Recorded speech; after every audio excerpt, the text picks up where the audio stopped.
नमस्कार दोस्तों, मैं दीपक कुमार स्वागत करता हूं आपका unique study circle bye Deepak Kumar channel पे। दोस्तों, अगर चैनल पर नए हैं तो चैनल को सब्सक्राइब जरूर करें, साथ ही बेल आइकन प्रेस करना बिल्कुल ना भूलें, जिससे दोस्तों आने वाली हर वीडियो का नोटिफिकेशन आपको मिलता रहे। दोस्तों देखिए, इस चैनल पे हम पढ़ रहे हैं लगातार आर अग्रवाल मैथ दोस्तों, और इसमें फिलहाल हमारा टॉपिक चला हुआ है अनुपात तथा समानुपात। और दोस्तों इसी क्रम में अब की क्लास में दोस्तों हम क्या करेंगे, 61वें सवाल से दोस्तों क्वेश्चन शुरू करने वाले हैं। दोस्तों आज ही के दिन में पहली वीडियो आपको सुबह मॉर्निंग में मिल गई है, ये वीडियो आपको शाम तक मिल जाएगी। तो उम्मीद है दोस्तों आपने पहली वीडियो देख ली होगी, और दोस्तों जहाँ तक कोशिश रहेगी आपको दिन में अब 2 ही वीडियो मिलने वाली है। तो आइए दोस्तों अपनी क्लास शुरू करते हैं इस सवाल से। दोस्तों देखिए क्या कहा, ए तथा बी के पास कुल 7,260 रुपये हैं। यदि ए का 4/15 भाग बी के 2/5 भाग के बराबर हो तो बी के पास कितना धन है दोस्तों बताना है। तो देखिए दोस्तों यहाँ पे ए और बी दो का जिक्र है ना, ए और का और बी का, इनके पास कुल धन, यानी कि दोस्तों ये क्या हो गया, इनके धन का योग हो गया, ये योग का काम कर जाएगा दोस्तों। अब देखिए अगर योग है दोस्तों तो हमें कहीं ना कहीं अनुपात चाहिए, और दोस्तों अगर बराबर हो तो काफ़ी स्थिति है कि अनुपात बनाने में हम कामयाब हो ही जाएंगे। देखिए दोस्तों क्या कहा, यदि ए का 4/15 दोस्तों कहा लिखा है, ए का 4/15 भाग बी के 2/5 भाग के क्या है बराबर है, यानी कि दोस्तों ए गुणा का मतलब क्या है दोस्तों, गुणा कितना दोस्तों 4/15 भाग। तो ये तो हुआ दोस्तों a गुणा 4/15 भाग, ये किसके बराबर है दोस्तों, b के 2/5 भाग के बराबर है। ये दोनों चीज़ें क्या है, बराबर है दोस्तों। क्या आप ये बात समझ पाए कि किस तरीके से, जैसे इसमें लिखा है हमने उसको इस तरीके से लिखा कि a का 4/15 भाग और b का दोस्तों 2/5 भाग क्या है आपस में बराबर है। अब बताइए दोस्तों, ये यहाँ a है और ये दोस्तों क्या है b है, और a अनुपात b का मतलब कहीं ना कहीं क्या है दोस्तों, a/b है, अर्थात हम a/b का मान प्राप्त करना चाहेंगे। तो दोस्तों जो b यहाँ गुणा में है उसको क्या ले लीजिए, बटे में ले लीजिए। तो दोस्तों a बटे कितना आ गया आपका b। अब देखिए यहाँ पे इधर क्या बचा हुआ है दोस्तों, 2/5 है। अब क्या करेंगे, 15 ऊपर गुणा में ले लेंगे, और दोस्तों ये जो 4 है गुणा में वो बटे में लिया। अब बताओ दोस्तों, 5 है 15 कर लिए, और दोस्तों 2 दूनी 4। तो दोस्तों a/b 3/2 आ जाएगा, अर्थात a अनुपात b कितना हुआ दोस्तों बताओ, 3:2 हुआ कि नहीं हुआ। तो दोस्तों कितनी सहजता से हमने ए और बी का अनुपात निकाल लिया, बड़े अच्छे से निकाल लिया। अब देखिए क्या कहा था, बी के पास कितना धन है। तो दोस्तों अब तक यहाँ तक सीखते सीखते हम ये तो बात सीख ही गए हैं कि बी का मान कैसे निकलेगा। बी का अनुपात क्या है दोस्तों, यहाँ 2 है, ए का क्या है 3 है, तो बी के मान के लिए हम बी का अनुपात क्या करेंगे दोस्तों, ऊपर लिखेंगे यहाँ पे 2, और नीचे क्या लिखते हैं दोस्तों, अनुपातिक योग। आप अच्छे से जानते हैं 3 और 2 कितना दोस्तों जोड़ करके अनुपातिक योग 5। तो दोस्तों बटे में आप क्या लिखने वाले हैं, अनुपातिक योग, जो कि यहाँ पे 5 हुआ। और दोस्तों गुणा में क्या लिखते हैं, कुल योग, जो कि क्या है सवाल में 7,260 रुपये। देखिए दोस्तों 7,260 रुपये। अब क्या करेंगे हम, 5 से इसको काट देंगे दोस्तों हम, 5 एकम 5 दोस्तों 2 बचेगा, तो 5 चौक 20 दोस्तों क्या बचेगा, 2 बचेगा, 5 पंजे 25, 5 दूनी 10। अब देखिए दोस्तों 2 से गुणा कर दीजिए, 2 दूनी 4, 2 पंजे 10, 2 चौक 8 और 1 9, और दोस्तों 2 एकम 2। तो दोस्तों इस तरीके से 2904, जो कि कहाँ है दोस्तों, आपका बी ऑप्शन में है, और ये आपका आंसर हुआ। चलिए दोस्तों बढ़ते हैं अगले सवाल। तो आइए दोस्तों इस सवाल को देखते हैं, और बहुत ही सहज लगेगा आपको ये सवाल। तो देखिए दोस्तों क्या है, कहा गया कोई धन ए तथा बी में इस अनुपात में बांटा गया, वितरित किया गया दोस्तों, है ना। तो दोस्तों ए के और बी का अनुपात यहाँ पे आपको दे दिया गया है दोस्तों, जो क्या है यहाँ पे 4:3 है दोस्तों। आगे कहा यदि बी का भाग 2400 रुपये है, 2400 रुपये दोस्तों, तो कुल धन कितना है। तो दोस्तों अब तक ये बात समझ में आ चुकी होगी दोस्तों कि हम अक्सर ऐसे सवाल में क्या करेंगे, जैसे इन्होंने ए और बी का कुल मान दिया दोस्तों, है ना, अनुपात दिया दोस्तों, और बी का कुल मान दिया। तो दोस्तों इसमें ए का अनुपात कितना है, 4 है, जबकि बी का कितना है अनुपात दोस्तों, 3। तो दोस्तों बी के लिए इन्होंने 3 अनुपात दिए हैं, जिसको हम क्या लिखेंगे दोस्तों, 3 यूनिट लिख लेंगे। और दोस्तों बी का भाग प्रॉपर वैल्यू कितनी है, रुपयों में कितना है दोस्तों, 2400 रुपये है। और दोस्तों ये बात हम कई बार कह चुके हैं, असल में यहाँ 2400 ही रहा होगा, और यहाँ पे इस हिसाब से भी दोस्तों कुछ ना कुछ रहा होगा, ठीक है। जैसे मान लो यहाँ पे 8 चौक 3200 रहा हो दोस्तों, और दोस्तों यहाँ 2400 रहा हो, और इन्होंने काट के कि 0 कट गई भाई, और 8 3 24, 8 चौक 32, अनुपात 4:3 प्राप्त कर रखा। तो कहीं ना कहीं ये जो 3 है दोस्तों, कहीं ना कहीं इसी से आया है। ये तो दोस्तों मैंने अंदाजा लगा के आपको बताया कि किस तरीके से ये हो सकता है कि रियल में यहाँ 2400 और रियल में यहाँ क्या है दोस्तों 3200 रहे हैं। तो लेकिन दोस्तों खैर ये पूरा ही प्रोसेस हमें सीखना ही है, और वो सीखने के लिए हम क्या कहना चाह रहे हैं कि दोस्तों यहाँ 3 यूनिट कितने के बराबर हुई, 2400 के। 2400 रुपयों के। ये अनुपात जो है दोस्तों 3 ये 2400 से बने हैं, यानी कि 3 अनुपात 2400 रुपये के बराबर है। यानी कि इसका मतलब दोस्तों 1 अनुपात कितने के बराबर, हम हमेशा दोस्तों 1 का मान निकालते हैं। जैसे मैंने अभी क्या सोच लिया था दोस्तों कि भैया 3 अगर क्या है 2400 है तो 1 क्या है 800 है, और 800 दोस्तों 3200 मैंने सोच लिया था। तो दोस्तों वही प्रोसेस है, बस वो थोड़ा सा फास्ट कर लिया था। तो दोस्तों देखिए 3 यूनिट कितना हो गया 2400, तो 1 यूनिट किसी को भी समझ में आएगी, 3 एकम 3, 3 अठे 24, क्या दोस्तों कितने के बराबर 800, यानी कि 800 रुपये के बराबर 1 यूनिट अर्थात 1 अनुपात है।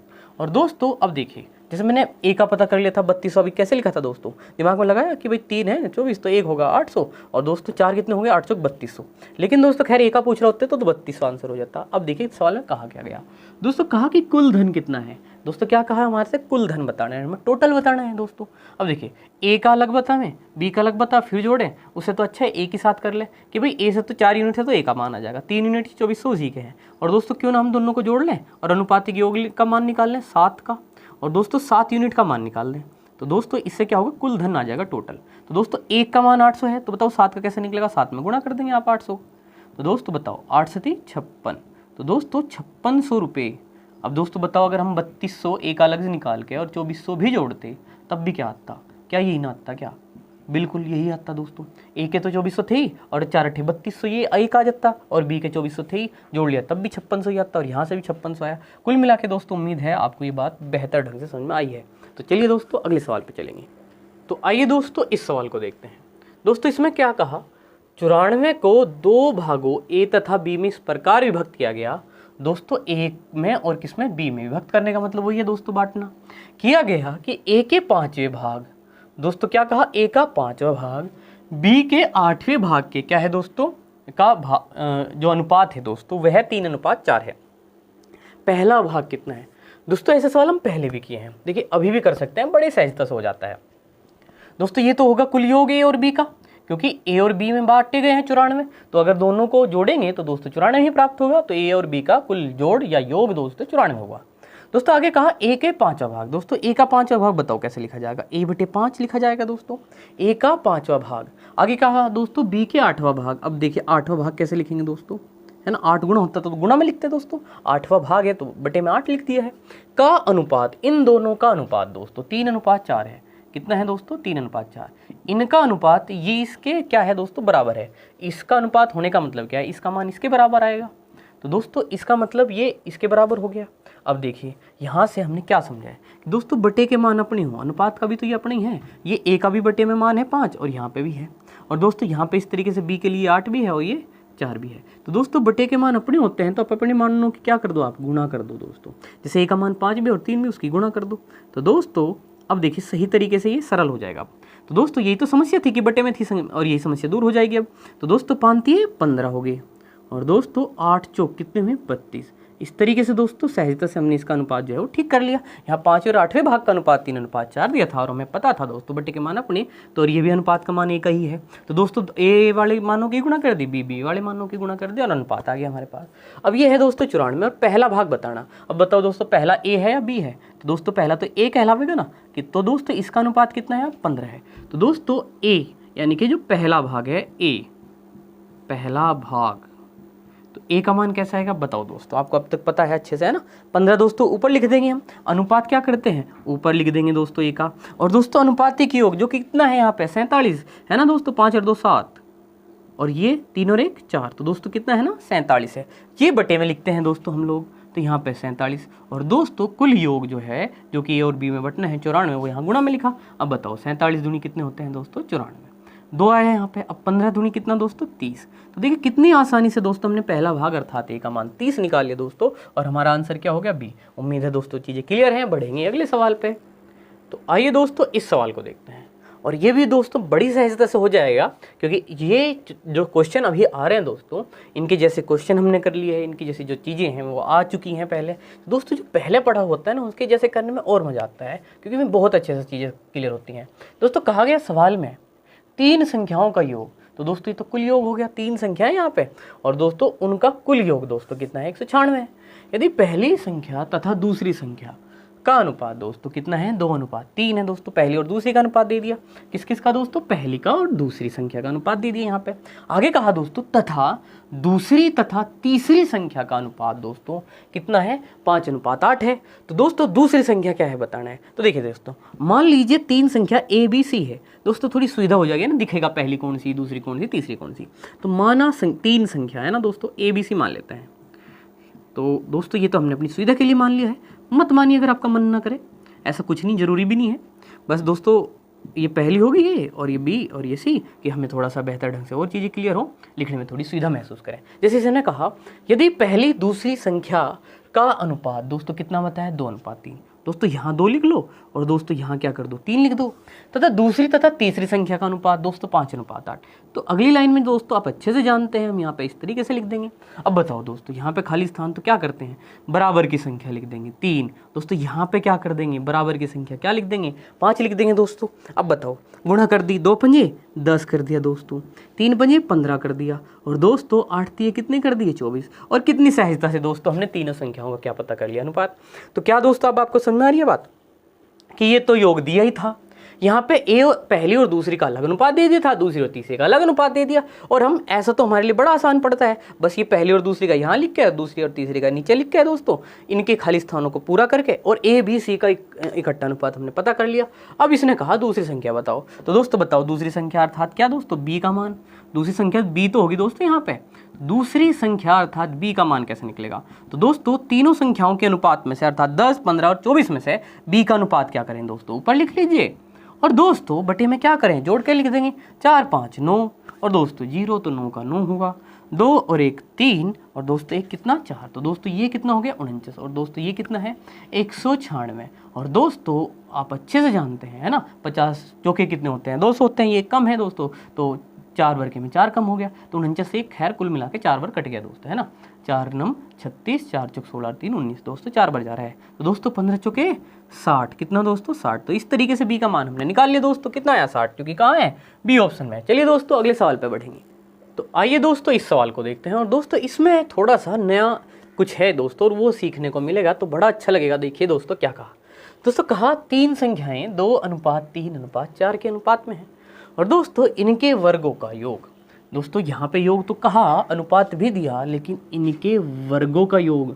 दोस्तों एक नया शब्द आया है ना, मैंने कहा ना कुछ नया सा है। तो दोस्तों इसमें वर्ग कहा है, ये जो योग है ये संख्याओं का ना होकर उनके वर्गों का है दोस्तों। वर्ग आप अच्छे से जानते हैं, जैसे 2 का वर्ग क्या है दोस्तों 4 है, जैसे 3 का वर्ग क्या है दोस्तों 9 है, 4 का वर्ग 16 है।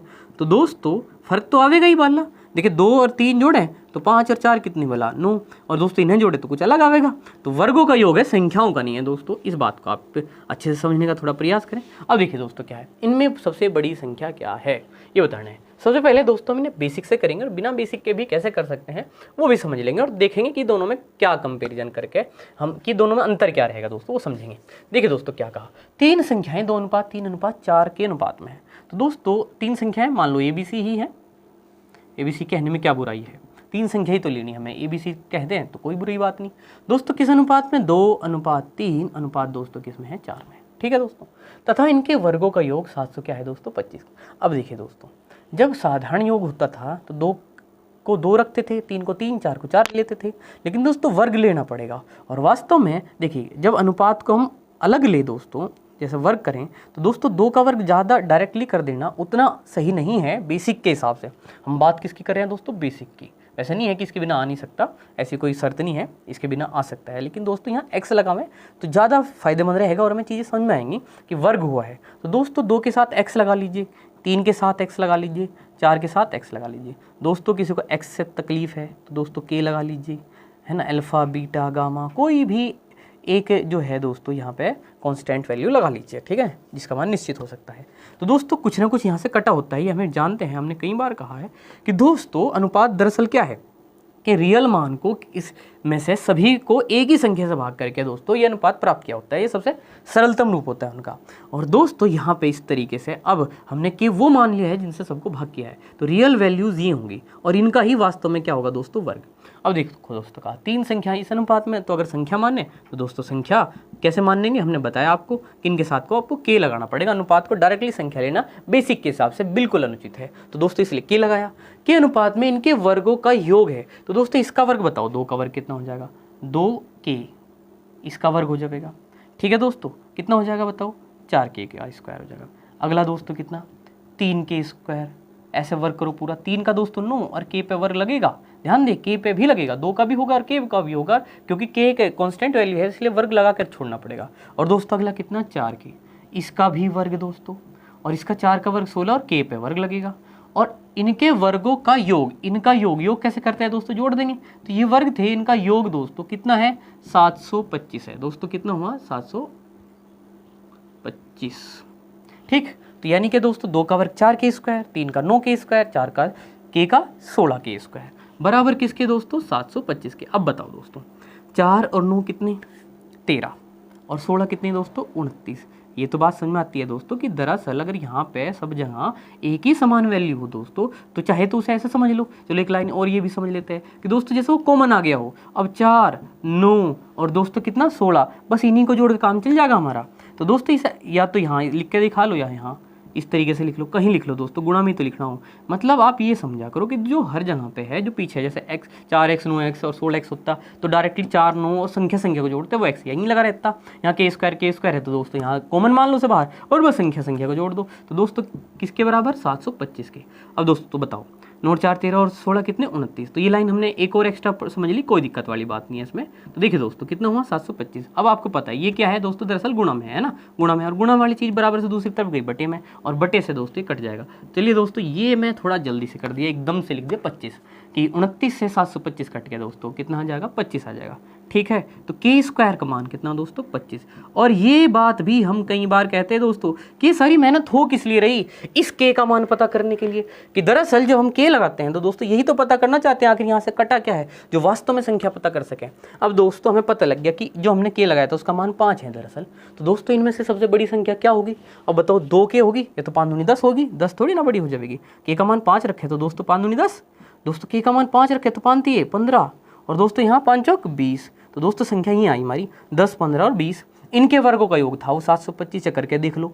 और दोस्तों सबसे बड़ी क्या है बताओ, 10 15 25 20 में से तो 20 सबसे बड़ी है, तो दोस्तों हमारा आंसर क्या हुआ, सी हुआ।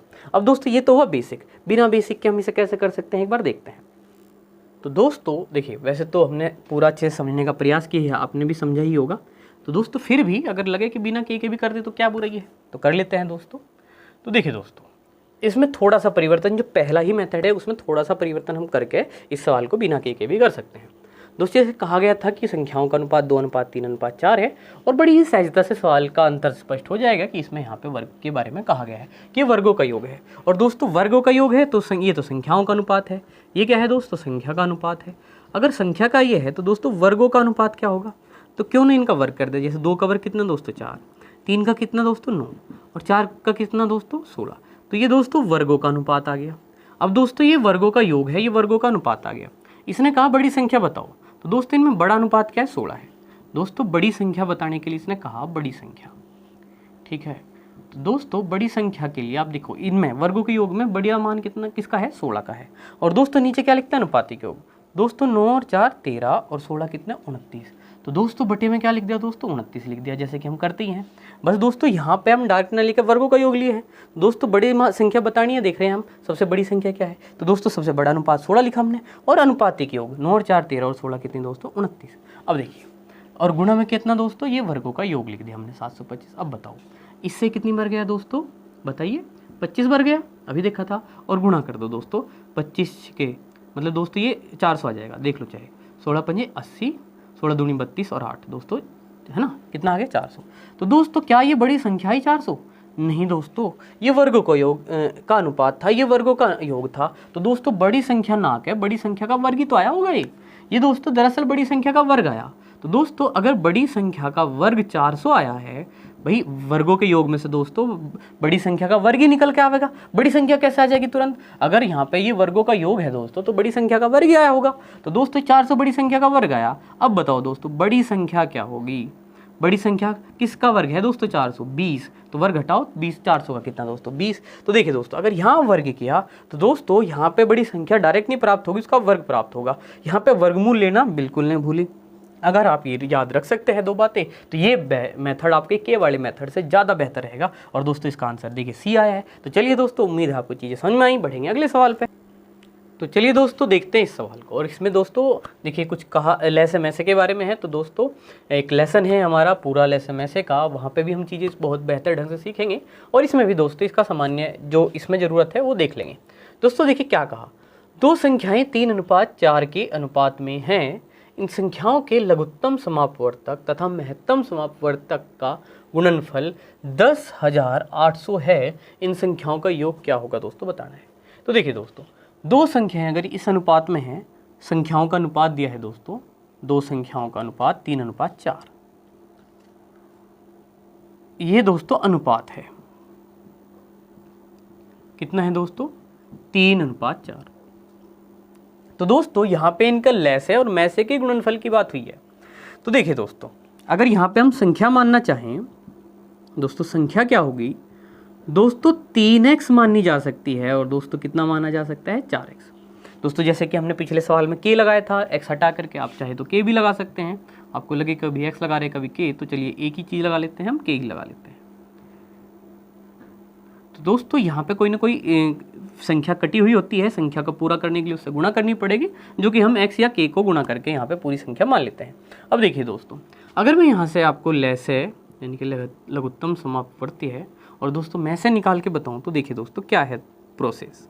तो दोस्तों इस प्रकार की संख्याओं में कैसे निकलेगा वो समझ लीजिए अभी, और जब ये लेसन पढ़ेंगे दोस्तों और डिटेल में चीज़ों को समझेंगे, एक एक बारीकी से एक एक चीज़ों को समझेंगे। तो देखिए दोस्तों लेसन निकालते हैं आपको कहीं ना कहीं ये बात पता है कि दोस्तों 3 गुणा के है, जिसे हम 3 के लिखे हुए हैं यहाँ पे, ये 4 गुणा के है, यानी कि के भी एक संख्या है जिसको बस हमें पता नहीं है दोस्तों, ऐसा है। और कहीं ना कहीं हम इसी के का ही मान चाहते हैं इन संख्याओं के योग के लिए। जैसे ये के का मान आ जाएगा दोस्तों, तो इसमें 3 में गुणा करके पहली संख्या आ जाएगी, 4 में गुणा करके दूसरी आ जाएगी, दोनों का योग करना कितनी बड़ी बात होगी। तो दोस्तों जो ये के लगाते हैं बेसिक में तो कहीं ना कहीं इसी का मान निकालते हैं। अब देखिए दोस्तों इतनी बात हुई, अब समझे हैं लेसे कैसे। तो दोस्तों यहाँ पे है 3 गुणा के और यहाँ पे है 4 गुणा के।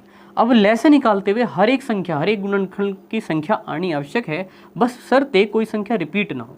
जैसे कि दोस्तों मैं क्या कहना चाह रहा हूँ, जैसे यहाँ 3 है दोस्तों, यहाँ पे दोस्तों क्या है 4 है, के को जानबूझ के मैं बाद में ले रहा हूँ दोस्तों ताकि वो पीछे ही रहे इस तरीके से। तो दोस्तों यहाँ 3 एक संख्या है, 4 एक संख्या है, के भी एक संख्या है, मैंने बस बाद में लिखने के लिए उसके बाद में विचार किया।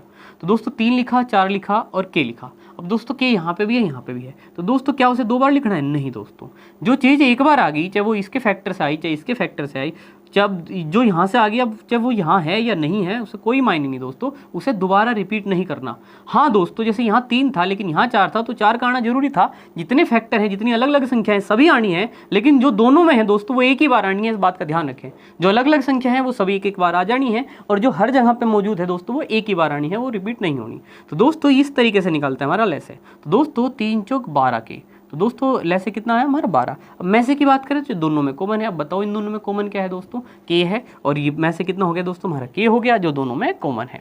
तो दोस्तों फिलहाल इतना रखिए लेसे मैसे के इंट्रोडक्शन में, ठीक है। अब आगे दोस्तों क्या कहा, लघुत्तम समापवर्तक और महत्तम समापवर्तक का गुणनफल, यानी कि दोस्तों लघुत्तम कितना आपका 12 के, और दोस्तों महत्तम समापवर्तक क्या दोस्तों आपका के, और दोस्तों इनकी गुणा किसके बराबर?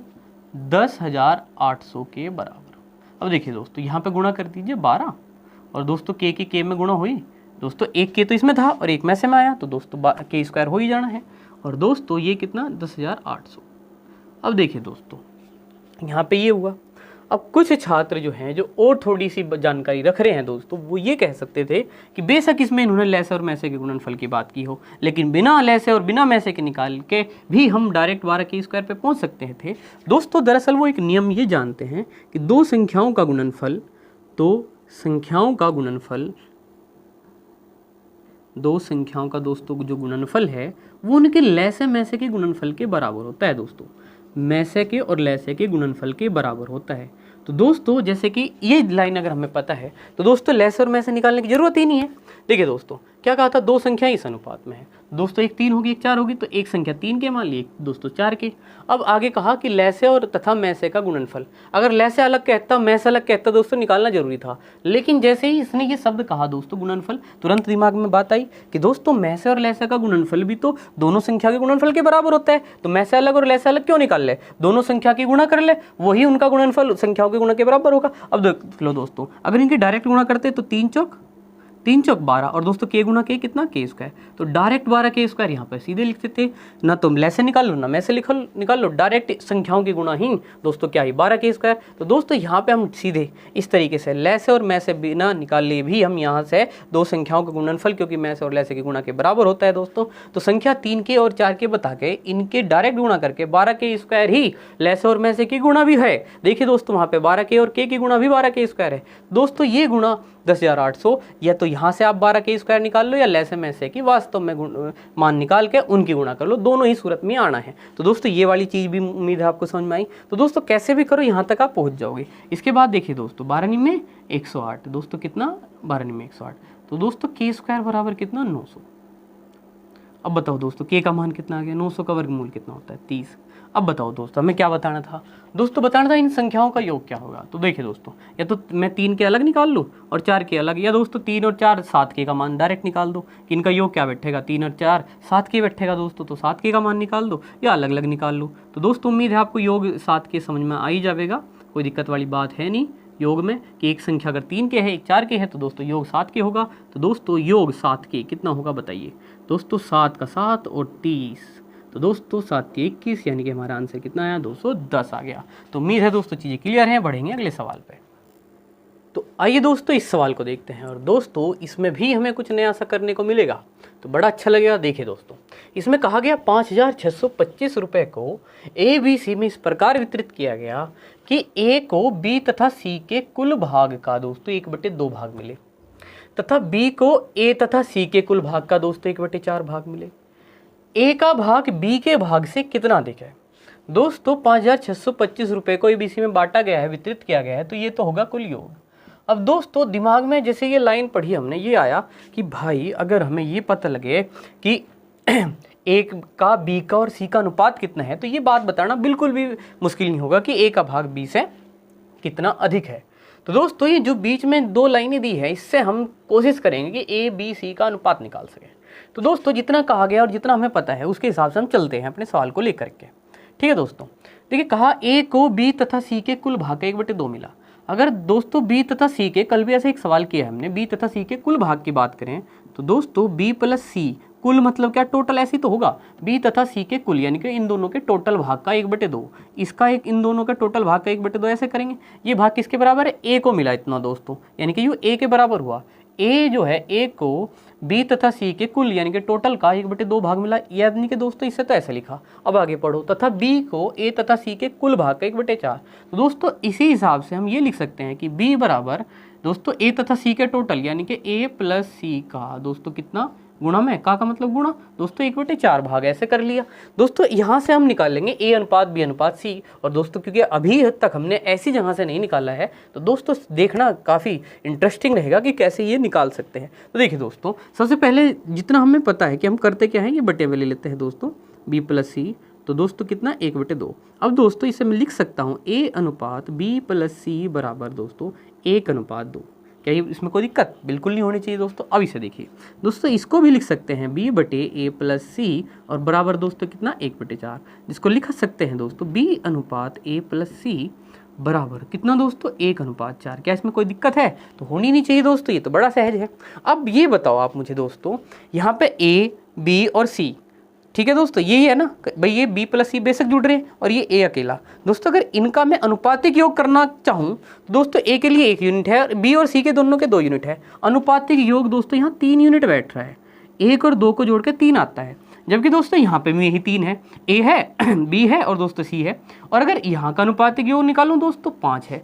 अब दोस्तों A B C तो ये भी वही है, ये भी वही लेकिन यहाँ पे इसका अनुपातिक योग अलग है, 3 और दोस्तों वहाँ पे कितना है 5। और दोस्तों एक सामान्य सी बात तो ये हमें समझ में आ ही सकती है कि दोस्तों अनुपातिक योग बेशक यहाँ ए का पहले और बी और सी का बाद में लिखा हो, बेशक यहाँ बी का पहले और ए और सी का जोड़ के 4 बाद में लिखा हो, तो अनुपातिक योग टोटल तो बराबर होना ही चाहिए। जब हम तीनों को जोड़े तो तीनों में तो ए बी और सी तीनों ही जुड़ते हैं, तो यहाँ पे जोड़े वहाँ पे भी बराबर होना चाहिए, वहाँ पे जोड़े वहाँ पे भी, ये तो है नहीं, तो इसको बराबर करना चाहिए दोस्तों ये, वरना ये तो हमें गलत सा लग रहा है कुछ। तो दोस्तों इसमें क्या करें, हम 5 से गुणा कर दें, इसके योग से 5 3 15 हो जाएगा। और दोस्तों इसमें किससे गुणा कर दें, हम 3 से कर दें। तो देखो दोस्तों कुछ सुधार है क्या, तो दोस्तों 5 एकम 5, दोस्तों 5 दूनी 10, ठीक है। और दोस्तों टोटल कितना बैठ गया, 15 बैठ गया, नहीं बैठ गया, 15 3 45, क्या अनुपातिक योग। तो दोस्तों फिलहाल एक तो अनुपात ये बना। अब दोस्तों इसी तरीके से अगर मैं 3 से गुणा करूं, तो दोस्तों 3 एकम 3, समझ रहे हैं दोस्तों, 3 से गुणा करें, 3 एकम 3, दोस्तों 3 चौके 12, और दोस्तों ये भी टोटल कितना बैठ गया 15। अब बिल्कुल ठीक बात है, अब इसमें कोई समस्या वाली बात नहीं है। अब यहाँ पे ए बी और सी के कुल अनुपातिक योग दोस्तों ए के लिए 5, दोस्तों ए के लिए 5 और बी और सी का टोटल 10 है, और जोड़ के दोस्तों अनुपातिक योग तो 15 बैठ रहा है। यहाँ पे दोस्तों बी के लिए 3 बेशक हो, लेकिन ए और सी का 12 बैठ के टोटल तो अब भी, यानी कि दोस्तों ए बी सी का अनुपातिक योग या इससे निकाल ले, इससे बराबर आ रहा है, तो कोई समस्या नहीं है। तो दोस्तों इसका मतलब अब हमारी चीजें कहीं ना कहीं ठीक है। तो दोस्तों क्या इससे अब ए प्लस बी प्लस सी पता किया जा सकता है, तो क्यों नहीं किया जा सकता दोस्तों। ए के लिए कितनी यूनिट है, 5 है दोस्तों, ए के लिए कितनी है यहाँ पे 5 है, जबकि बी और सी के लिए कितना है 10 है। ए की तो अलग से स्पष्ट हो ही गई कि ए की कितनी है दोस्तों 5 है, ए की तो पता लगी एटलीस्ट, तो दोस्तों इसकी लिख लो। अब दूसरे पे बताओ किसी की पता लगी क्या, दोस्तों बी के लिए 3 है और ए और सी का 12 है, तो दोस्तों बी के लिए 3 तो अलग कर ही लो। अब दोस्तों टोटल अनुपातिक योग कितने हैं, वो तो हम उस पर तो हम चर्चा की थी, 15 थी दोस्तों। तो बताओ दोस्तों 5 और 3 कितने 8, और 15 में से घटा लो तो दोस्तों कितने बैठ गए 7। अब दोस्तों जो जो हमने वहां पता किया उसे एक बार दोबारा से देख लो, यहाँ मैच कर रहा क्या। दोस्तों ए के लिए 5 है, बिल्कुल ठीक, बी और सी का 10 बैठना चाह, दोस्तों 3 और 7 10 बैठ रहे, बिल्कुल ठीक। दोस्तों बी के लिए कितना 3 बैठ रहा है, और दोस्तों ए और सी का 12 बैठना चाहिए, 7 और 5 12, बिल्कुल ठीक बैठ गया।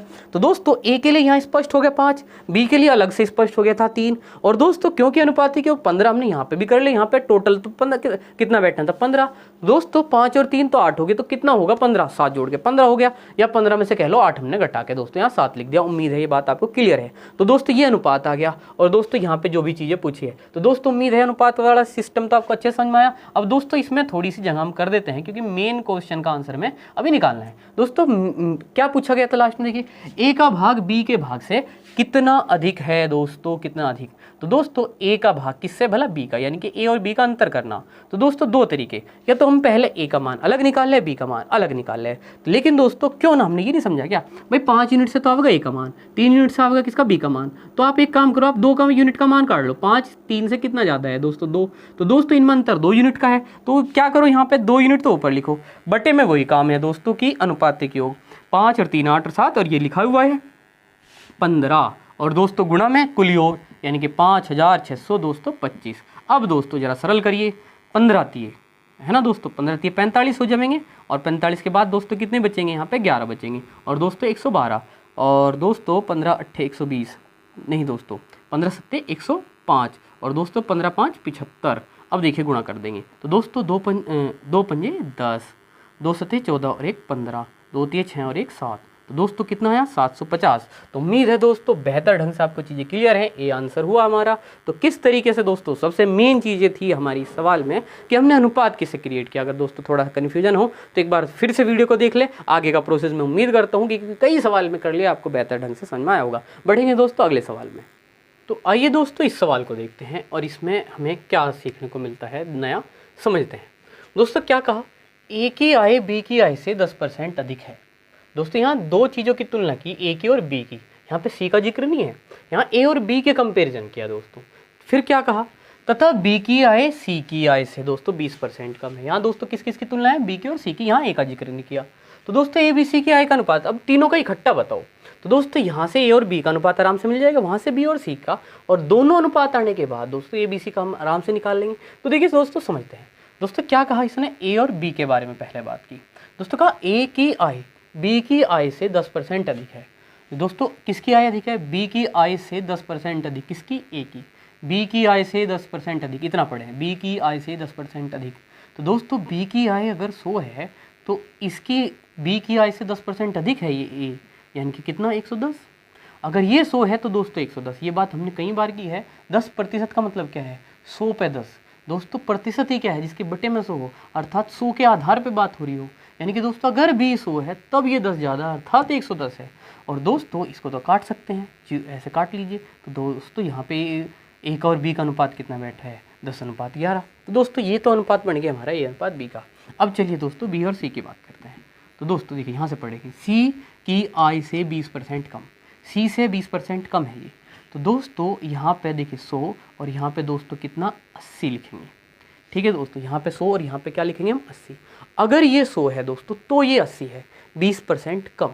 समझ रहे दोस्तों, A की आय से 20% कम। अब देखिए दोस्तों एक और चीज़ मैं आपको बताता हूँ कि कुछ बच्चे शायद 1% दोस्तों हो सकता है, मैं ये नहीं कह रहा कि आप ही करते, लेकिन एक आध से किसी से अगर ऐसा हो जा तो हो सकता था कि A की आय से 20% अधिक बताया। तो दोस्तों 100 मान के दोस्तों इसे क्या मान देते हैं, है ना, 110 मान दिया, कोई दिक्कत नहीं है, ऐसे हमने किया।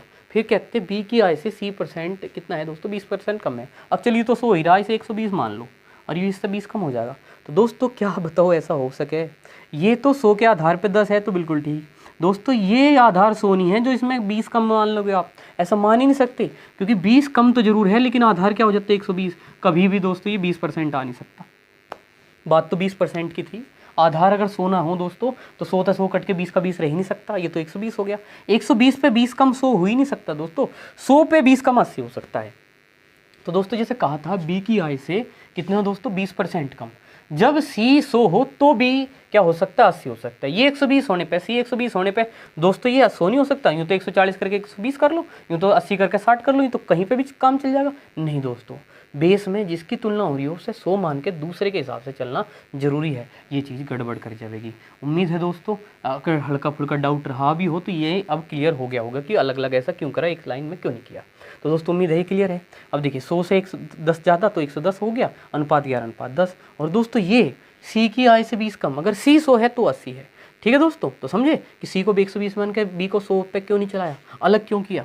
तो दोस्तों 0 काट लो, 2 चौक 8 और दोस्तों 2 पंजे 10, तो इनका अनुपात ये आ गया। अब आगे की कार्रवाई बड़ी सरल है दोस्तों, क्या करिए A B और C को एक साथ लिखिए। दोस्तों A का और किसका B का अनुपात आपको पता है कितना दोस्तों, 11:10। B और C का कितना दोस्तों, 4:5। अब बताओ दोस्तों क्या करते हैं, खाली स्थान पे ये 10 लिखा, खाली स्थान पे दोस्तों ये कितना लिखा हमने 4। अब बताओ दोस्तों 11 चौके 44, 10 चौक 40 और दोस्तों 10 पंजे 50। क्या दोस्तों ये कटेंगे किसी से, 44 नहीं कटेगा। या दोस्तों किससे 44, हाँ दोस्तों 2 से कटेंगे सब के सब। दोस्तों 2 से इसे काटिए कितना आया, 22 आया। दोस्तों 2 से इसे काटिए कितना आया, 20 आया। दोस्तों 2 से इसे काटिए कितना आया, 25। अब कटेंगे नहीं कटेंगे, क्या ये ऑप्शन में है 22, 20, 25, हाँ बिल्कुल है दोस्तों, बी ऑप्शन में। तो दोस्तों उम्मीद है क्वेश्चन क्लियर है, बढ़ेंगे अगले सवाल। इस सवाल को देखते हैं और इसमें कुछ नई सी बात है दोस्तों, पर दोस्तों पहले मेथड से भी हो जाएगा, पहले समझें कि देखें कि क्या है और कौन से मेथड की मैं बात कर रहा हूँ। दोस्तों यहाँ कहा A तथा B की आय का अनुपात 3:2 है तथा उनके खर्च का अनुपात दोस्तों 5:3 है। यदि प्रत्येक की बचत 1000 रुपये हो तो A की आय कितनी है। तो दोस्तों देखिए, अगर मैं ज़्यादा फिलहाल एकदम से जाऊँ कि भाई जल्दी जल्दी मुझे आंसर निकालना है तो और ट्रिक की बात करूँ तो दोस्तों हमें एक तरीका हमने बताया कि दोस्तों वैसे दोस्तों मैं बेसिक पे जाने वाला हूँ, मैं आराम से भी कराऊँगा, फिलहाल वैसे ही है ना, थोड़ा सा कर रहे हैं। देखिए दोस्तों क्या है, अनुपात कितना बताया 3:2 है ना। आय का अनुपात बता दिए, चलो आय को बाद में बात करेंगे सारी चीज़ों पे। उनके खर्च का अनुपात दे दिया दोस्तों 5:3। दोस्तों ये मेथड आप कभी भी जब प्रत्येक की बचत दोस्तों 1000 यानी कि दोस्तों समान हो, प्रत्येक की बात कर दें तब, अगर दोस्तों A की बचत अलग और B की अलग बता दी मतलब तब अलग मेथड, ठीक है। तो दोस्तों अगर ऐसा कर दिया तो दोस्तों वो वाला मेथड लगा लो, कौन सा भला कि 2 अनुपात पता है, दोनों में क्या जुड़ेगा 1000, इनका अंतर कितना है दोस्तों 1000 का है। ठीक, अब क्या करो दोस्तों इसमें, है ना, ये तो आय की बात हो रही थी और ये दोस्तों किसकी, खर्च की। ठीक, अब देखिए दोस्तों ये 1000 ले लो और दोस्तों नीचे वाले अनुपात का अंतर गुणा में, 5 में से 3 गया दोस्तों कितना 2। दोस्तों यहाँ पे लिया आपने 2 गुणा में और दोस्तों 3 3 9 और 5 9 10 और इनका अंतर दोस्तों कितना 1 दोस्तों वो बटे में। तो इन तीनों की गुणा करके जो इनका अंतर है दोस्तों, जो कि एक प्रत्येक की बचत है वो ले ली, नीचे वाले अनुपात का अंतर गुणा में ले लिया और दोस्तों तिरछी गुणा का अंतर बटे में। अब बताओ दोस्तों कितना आएगा सबको हल करके आएगा दोस्तों 2000, 1000 गुना 2, 2000 बटे में 1 का कोई महत्व नहीं है। तो दोस्तों मतलब वही आएगा दोस्तों 2000 ही। तो 2000 आया इसे हल करके, तो अगर यहाँ पे गुणा कर दे दोस्तों, ये ए की आय का अनुपात है 3 और बी की आय का 2 है, तो 2000 की गुणा अगर 3 में कर दी दोस्तों, तो 2 3 6000, तो आपका आंसर ए का आ गया। और दोस्तों 2 दूनी 4, 4000 आपका किसका आ गया, बी का। किसकी पूछी थी आय बताओ दोस्तों, ए की आय पूछी थी। ए की आय कितनी है, तो दोस्तों कितनी होगी, 6000 होगी। कितनी होगी, 6000। तो दोस्तों ये वाला मेथड बड़े ही आराम से देखिए कितनी सहजता से काम कर सकते हैं, और कभी भी आप लगा सकेंगे। जब इनकी आय की बात करी, खर्च की बात करी और बचत प्रत्येक की समान बता दी, चाहे 1000 बता दो, चाहे 1200, चाहे 5000 बता दो, तो दोस्तों जो बता दी वो, जो प्रत्येक में बचत है वो, और दोस्तों नीचे वाले अनुपात का अंतर गुणा में, और तिरछी गुणा का अनुपात का अंतर दोस्तों बटे में। और दोस्तों हल करके जो आवे ऊपर गुणा में कर दो अनुपात में, आपकी ए की आय कितनी आ गई, 2000 की गुणा 3 में 6000, और बी की दोस्तों कितनी आई, 4000। तो ये तो थी दोस्तों की जल्दी जल्दी ऐसे भी हम इसे कर सकते हैं। अब थोड़ा एक एक शब्द का अर्थ समझते हुए दोस्तों इसको देखते हैं, बिल्कुल बेसिक से चीज़ों को समझते हैं थोड़ा थोड़ा से। ठीक है दोस्तों, इसको हटा देते हैं एक बार। तो देखिए दोस्तों क्या है, दोस्तों कह रहा था ए तथा बी की आय का अनुपात 3:2। अब दोस्तों हम अच्छे से जानते हैं आय का मतलब क्या है, आमदनी तनख्वाह है ना दोस्तों। यानी कि दोस्तों इनकी आय, यानी कि यहाँ पे महीने की या साल की बात नहीं करी, आय की बात कर लेते हैं दोस्तों, जो भी है दोस्तों। कितनी कही, 3:2 कही, ए और ये क्या दोस्तों, बी। ठीक है, उनके खर्च का अनुपात दोस्तों, खर्च आप जानती हैं, आय में से जो खर्च हो गया दोस्तों, उसके बाद क्या बचती है, हमें बचत बचती है, ये भी बहुत अच्छे से समझते हैं। यानी कि दोस्तों ये कह लो खर्च और बचत जोड़ के आय आता है, आय में से खर्च घटा के बचत आता है। ये भी कह सकते हैं दोस्तों आय में से बचत जाके खर्च भी आ जाएगा। मान लो हमारी आय 6000 रुपये है, हमारी बचत 2000 की है, तो खर्च 4000 का बड़े आराम से बता सकते हैं। तो दोस्तों में एक बड़ा सिंपल सा रिलेशन है, जो उम्मीद है आप बहुत अच्छे से समझते होंगे दोस्तों। उनके खर्च का अनुपात कितना है दोस्तों, 5:3। और दोस्तों देखिए यहाँ पे हम जो अभी जो हमने मेथड लगाया उससे दूसरा मेथड लगाने वाले हैं। कैसा, कहा यदि प्रत्येक की बचत दोस्तों कितनी हो, 1000। दोस्तों अगर आय में से खर्च घटा के दोस्तों बचत आती है, तो 3 में तो 5 घटा के दोस्तों, चलो अगर घटा ही ले तो माइनस के 2, और 2 भी समझ लें, माइनस भी छोड़ दें दोस्तों 2, और 2 में से 3 घटा के 1, यहाँ तो 2 बैठे और यहाँ 1 बैठे है, तो ये तो सही बात नहीं है कि बचत तो प्रत्येक की 1000 रुपये है और अनुपात दोनों का अलग लगा रहा। यानी कि दोस्तों जब ऐसा नहीं होता, जो कि हमें ऐसा चाहिए कि प्रत्येक की बचत अगर 1000 का ही है, तो दोस्तों का दोनों का अनुपात का अंतर भी समान ही होना चाहिए। बचत के लिए भी तो अनुपात बराबर ही हो, तभी तो 1000 के बराबर रख सकेंगे, ऐसा है नहीं। तो दोस्तों अगर ऐसा नहीं है तो ऐसा बनाना पड़ता है। तो कैसे बनाते हैं दोस्तों, 5 और 3 का अंतर कितना हुआ, 2। यहाँ पे दोस्तों 3 का और 2 का अंतर क्या हुआ, ऐसे ऐसे अंतर देख लिया, इस अंतर की गुणा दोस्तों यहाँ, और इस अंतर की दोस्तों गुणा यहाँ। तो दोस्तों 2 3 6, दोस्तों 2 दूनी 4, अब इसे भूल जाना है दोस्तों इधर वाले को, और दोस्तों 5 अनुपात कितना 3। तो दोस्तों इसे जाओ भूल। ये तो हमने अपनी स्थिति ठीक करी। अब ए और बी की आय के लिए तो ये चलेगा, और दोस्तों खर्च के लिए अब बताओ बचत के लिए, 6 में तो 5 जाके कितनी, इसकी बचत 1, 4 में 3 जाके इसकी बचत 1, तो दोनों की बचत ठीक होगी। आय में से खर्च घटा के बचत आवे, बचत इसकी भी 1, इसकी भी 1। क्यों हमने बराबर करी, क्योंकि दोनों की बचत ही 1000 है। इसका मतलब 1 यूनिट किसके बराबर होगा दोस्तों, 1000 रुपये के। चाहे इसकी बात कर लो, 1000 रुपये के बराबर होगे नहीं होगे। यानी कि दोस्तों 1 यूनिट जो है आपका 1 अनुपात है दोस्तों 1000 के बराबर हो गया। अब दोस्तों हम बात यहाँ से करेंगे, यहाँ से करेंगे तो गलती हो जाएगा, ये तो हमने चेंज करके उस रूप में ले लिया है। तो दोस्तों यहाँ ए की आय कितनी है, 6 यूनिट। अब बताओ दोस्तों 6 यूनिट 6 अनुपात कितने के बराबर दोस्तों, 6000 के बराबर। तो उम्मीद है दोस्तों ये क्लियर है आपको। और यहाँ से भी देखिए दोस्तों हमारा आंसर कितना है, सी। दोस्तों वैसे तो x मान के भी इसे कराया जा सकता है, लेकिन 2 इतने आसान मेथड जब हमारे पास हैं तो हम उस पर नहीं जाएंगे, अगले किसी क्वेश्चन में उसकी बात करेंगे। चलते हैं दोस्तों अगले सवाल। तो आइए दोस्तों इस सवाल को देखते हैं। दोस्तों इसमें कहा ए तथा बी की आय का अनुपात 5:3, उनके खर्च का अनुपात दोस्तों 9:5। तो अब तक पहले और इस सवाल में कोई अंतर नहीं। इसके बाद यदि उनकी बचत क्रमशः, यानी कि ए की तो 2600 और बी की दोस्तों कितनी 1800 रुपये, तो उनकी आय बतानी है दोस्तों। तो दोस्तों जैसे ही ये बचत अलग अलग दी, तो हमारे जो पिछले दोनों मेथड थे वो दोस्तों अब नहीं लगेंगे, क्योंकि हमने वो कहा कि जब प्रत्येक की बचत समान हो दोस्तों तब वो लगा दो, अनुपात को बराबर करके उसके बराबर रख सकें। अब दोस्तों बताओ इसे अगर बराबर कर भी दिया तो दोनों को 2600 के बराबर रखोगे, दोनों को 1800 के, गलत हो जाएगा। तो दोस्तों वो वाली बात नहीं लगेगी। तो दोस्तों यहाँ पे हम क्या करेंगे देखिए समझते हैं। यहाँ पे ए और बी की लिख लेते हैं दोस्तों। पहले तो आय के बारे में बात हुई, आय आमदनी दोस्तों है ना, 5:3। उनके खर्च की बात हुई दोस्तों कितना 9:5 हुआ ये हुआ दोस्तों। यदि उनकी बचत दोस्तों, इसकी बचत तो दोस्तों कितनी 2600 रुपये, और दोस्तों इसकी बचत कितनी 1800 रुपये। अब देखिए दोस्तों, अगर बिल्कुल बेसिक पे जाएं तो दोस्तों ये दोनों आय के हैं और ये दोनों क्या है, खर्च के हैं। तो दोस्तों ये तो आवश्यक नहीं कि इसमें से भी उसी संख्या से काटता हो जिसमें से ये अनुपात क्रिएट करा हो काट के, ऐसा बिल्कुल जरूरी नहीं। तो दोस्तों अगर इनके साथ कुछ लगाना हो, मान लो x लगाना हो, तो दोस्तों अगर इसके साथ 5x और 3x लगाया तो दोस्तों इसके साथ x नहीं लगा सकते, इसके साथ तो कुछ और लगाना पड़ेगा। मान लो मैं k लगा रहा दोस्तों, 9 की और 5 की, कुछ भी दोस्तों अलग लगाना पड़ेगा, क्योंकि यहाँ से और यहाँ इस अनुपात को बढ़ाते हुए उसी संख्या से भाग किया हो, इसको बढ़ाते भी उसी से भाग किया हो, ये बिल्कुल आवश्यक नहीं होता, चाहे बेशक ऐसा हो। और दोस्तों जो चीज़ें हम कंपलसरी नहीं कह सकते उन्हें अलग अलग मानना ही हमारे लिए सही रहेगा। तो दोस्तों इसलिए मैंने यहाँ तो x लगाया, इन दोनों में क्या लगाया, अब k लगाया, अब कहो तो y लगा देते हैं, x y का कॉम्बिनेशन भी बढ़िया बैठे। चलिए x y है ना दोस्तों, बोलने में भी अच्छा सा लगे। अब बताओ दोस्तों क्या क्या रिलेशन है। पहला रिलेशन है हमारे पास कि आय बराबर दोस्तों क्या, खर्च प्लस बचत। ये दोस्तों अगर खर्च को यानी कि 9y 1800 को जोड़ लूँ तो 5x के बराबर रख सकूँ, एक इक्वेशन ऐसे तैयार हो जाएगी। अच्छा दोस्तों इसी तरीके से क्या दोस्तों, भला खर्च और बचत इन्हें जोड़ लें बराबर 3x, एक इक्वेशन उन्हें सोल्व कर तब भी आंसर आएगा। पर इतनी बढ़िया नहीं लगी दोस्तों।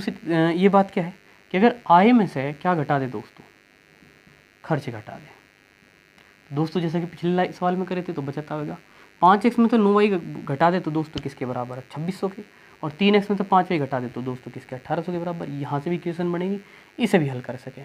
और दोस्तों तीसरी स्थिति क्या है, आय में से, आर यानी दोस्तों आय में से अगर हम इस आय में से बचत घटा दें तो दोस्तों किसके बराबर, खर्च के। ये तीन रिलेशन इसमें है। और दोस्तों ये सबसे ध्यान रखना है आपको कि इस सवाल में ये वाला आपके लिए सबसे काम का रहेगा और सबसे आसान तरीके से आपको आपका सवाल का आंसर देगा। देखिए दोस्तों आय कितनी, ए की, यही तो है कि x लगाने के बाद यही है। तो दोस्तों आय कितनी 5x, ठीक। बचत कितनी है कि 2600, वो घटाओ, इसमें से घटा दी दोस्तों, ये तो ये हो गया। अब देखो बटे में कर रहा हूँ मैं, ठीक है, वो क्यों कर रहा हूँ वो अगली लाइन में समझ में आएगा। देखिए दोस्तों यहाँ पे b का कितना है 3x है, और दोस्तों ये क्या हुई, v की आय हुई। ये तो a के बारे में बात कर रही है, a की आय में से उसकी बचत घटा के दोस्तों बराबर में खर्च आना है, उसे लिखेंगे अभी, लिख छोड़े रखे ना हमने 9y 5y। अब देखिए 3x यहाँ पे दोस्तों है ना b के लिए, ये वाला। और दोस्तों ये तो हुई b की क्या, आय। और दोस्तों इसका खर्च बचत जो है वो कितनी है 1800, वो घटा लो। और दोस्तों बराबर किसके रखोगे आप, खर्च के। इसका खर्च कितना दोस्तों 9y, और दोस्तों इसका खर्च कितना दोस्तों 5y। अब अगर दोस्तों ये बात आप समझ पा रहे हो कि इसमें फ़ायदा क्या मिला, इसमें जब इधर हमने y वाले मान रखे तो y तो y कट ही गया। तो दोस्तों दो मान नहीं निकालने पड़ेगी, एक ही मान से काम चल जाएगा, x का मान। अब देखिए दोस्तों अगर मैं यहाँ पे क्या करता, 5x में तो 9y घटा के बराबर 2600 लिखता, 3x में से क्या दोस्तों 5y घटा के, दोस्तों बीच में माइनस था, कटे नहीं थे y ना x, क्योंकि देखो दोस्तों यहाँ माइनस की वजह से x भी नहीं कट सकता, और अगर x कट गया तो फिर मान किसका निकाल लेंगे भला। तो दोस्तों 2600 रुपये 1800 रुपये को इधर घटा के और दोस्तों खर्च उधर लिख के हमें फ़ायदा ये मिला कि अब हमारे सवाल में दोस्तों ये तो a के लिए था, ये किसके लिए था दोस्तों, b के लिए। अब हमारा सवाल ये है कि 5x माइनस 2600 और बटे 3x माइनस 1800 बराबर 9/5, और इसे दोस्तों क्रॉस करके हम बड़ी सहजता से सोल्व कर लेंगे। देखिए दोस्तों 5 गुणा 5 है ना, कितना हुआ दोस्तों 25x है ना। दोस्तों यहाँ गुणा कर देंगे, 2 तो 0 आवेंगी, और दोस्तों 5 6 30, 5 दूनी 10 और 3 13, दोस्तों ये हुआ। अब देखिए दोस्तों 9 3 27x, और दोस्तों 18 निम्न कितने 162, ठीक है दोस्तों, यहाँ पे लिख देते हैं, और दोस्तों 2 0। अब देखिए दोस्तों x वाले एक तरफ y वाले एक तरफ, तो दोस्तों चलिए देखिए किस तरीके से करेंगे। तो दोस्तों ये कितने हैं 25x, और 25x में से उधर से ला के हमने 27x माइनस की, और दोस्तों वहाँ पे कितने हैं, देखिए ये ना माइनस इसका है दोस्तों, किसका भला 16,200 का, और दोस्तों ये 13,000 उधर जाके क्या हो गया प्लस। अब बताओ दोस्तों 25x और माइनस के 27x, जिनके साथ x लगाओ वो तो जो का तो संख्या को घटाया करें, 25 प्लस के 27 माइनस के 2 बचेंगे दोस्तों, ये माइनस ये प्लस, दोस्तों 3,200 बचेगा, 13,000 घटा दो 16,000 इसमें से, तो माइनस के 3,200 बच गए दोस्तों। माइनस काटते हैं 2 से, अगर इसको काट दें तो दोस्तों कितना 1600, यानी कि दोस्तों x का मान कितना आ गया 1600 आ गया दोस्तों, ठीक है दोस्तों। अब देखिए x का मान निकल गया, अब पूछा क्या था तो उनकी आय बताओ। दोस्तों आय कितनी मान रखी 5x 3x, x का ही तो मान निकालना चाह रहे थे, तो a की आय मान रखी दोस्तों 5x, ठीक है दोस्तों। तो 5 गुणा दोस्तों कितना 1600, तो दोस्तों 16 पंजे कितनी 80, तो दोस्तों 8000 तो आ गया इसका। और दोस्तों बी के लिए कितना है 3x, तो 3 गुणा दोस्तों 1600 और 16 3 कितने दोस्तों 4800। तो इसका मान कितना आएगा दोस्तों 4800। दोस्तों कहाँ है ऑप्शन में, डी ऑप्शन में। तो देखिए दोस्तों अगर एक बार और देख लेंगे तो बहुत अच्छे से ये सवाल समझ में आ जाएगा। उम्मीद है चीज़ें आपको पसंद आ रही हैं। तो दोस्तों लाइक ज़रूर करें, कमेंट करके बताएं कि कैसा लगा आपको चीज़ें। और आज इतना ही रखेंगे दोस्तों, धन्यवाद।